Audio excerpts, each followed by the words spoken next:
पक्ष चोरला किंवा चोरून नेला किंवा चुकीचं वागलं असा कुठला प्रश्न नाही।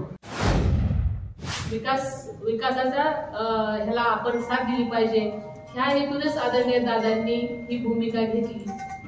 आपल्याला माहिती आहे की अनेक वर्षापासून आदरणीय पवार साहेब सुद्धा सांगत होते की व्यक्ती स्वातंत्र्य हे प्रत्येकाला मिळालंच पाहिजे।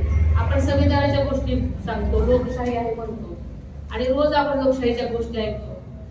आणि लोकशाही जर असेल तर जेव्हा दादांनी ही भूमिका घेतली तेव्हा दादांबरोबर जी राष्ट्रवादीच्या स्थापनेपासून असलेली मंडळी होती ती जवळजवळ किती टक्के आहेत दादा बरोबर आली?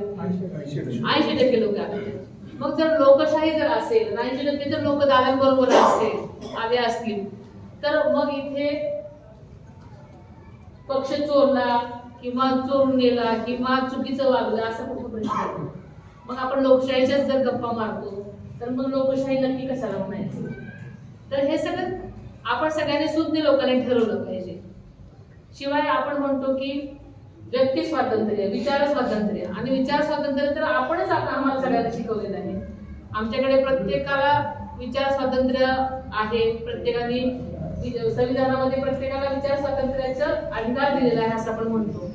मग त्यांनी त्यांची भूमिका बदलली, त्यांचा विचार वेगळा असेल तर ती कशी चूक आपण असं करू शकतो? त्याच्यामुळे मला असं वाटतं की सगळे लोक सुज्ञ आहेत आणि त्यांनी हा नक्की विचार केला पाहिजे की नक्की खरं काय आणि तुम्ही दिलेल्या मार्गावर जर आम्ही चाललेलो असतो आणि तर ते जर तुम्ही खोटे ठरत असाल तर नक्की खरं काय आणि खोटे काय हे तुम्ही सांगायला पाहिजे। म्हणून मी आपल्या सुज्ञ सगळ्या आपल्या जनतेला विचारू इच्छिते की आपणच ठरवा की नक्की खरं काय आणि खोटं काय।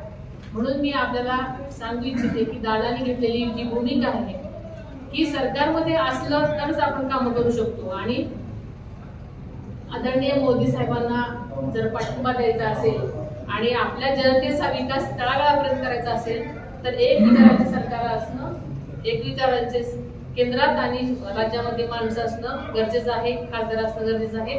आणि म्हणून आदरणीय दादांच्या विचाराच्या खासदारांना मतदान केलं तर नक्कीच तळागाळापर्यंत जी काय आपल्या अडीअडचणी आहेत, जे काय आपले प्रश्न आहेत MIDC पासून शेतकऱ्यांपर्यंत ते सोडवण्यासाठी आदरणीय दादांच्या विचाराच्या खासदाराला आपण म्हणजेच घड्याळाला म्हणजेच विकासाला मतदान तुम्हाला करायचं आहे। म्हणून आपल्या सगळ्यांना मी विनंती करते की घड्याळ तेच आहे, फक्त वेळ नवी आहे। त्यामुळे आपल्या सगळ्यांना मतदान घड्याळावर करण्यासाठी आपण सगळ्यांनी प्रयत्न करायचे आहेत। आपण सगळेजण आम्हा कुटुंबियावरती नेहमीच प्रेम करत आलेला आहात, साथ देत आलेला आहात आणि नेहमीच या बळावर आम्ही नक्कीच तीच आमची ऊर्जा आहे। त्यामुळे आपण नक्कीच यापुढेही येणाऱ्या मतदानाला जास्तीत जास्त तळागाळापर्यंत पोहोचून जास्तीत जास्त आपण घड्याळावर मतदान करणार आहात आणि हेच प्रेम आणि हेच पाठबळ आपण द्याल ही सदिच्छा बाळगते।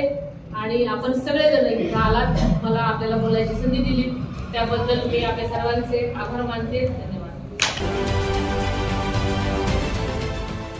देश विदेशातील प्रत्येक घडामोडींचे लाईव्ह अपडेट मिळवण्यासाठी आता साम टीव्हीच्या सर्व सोशल मीडिया प्लॅटफॉर्मला लाईक, फॉलो आणि सबस्क्राईब करा।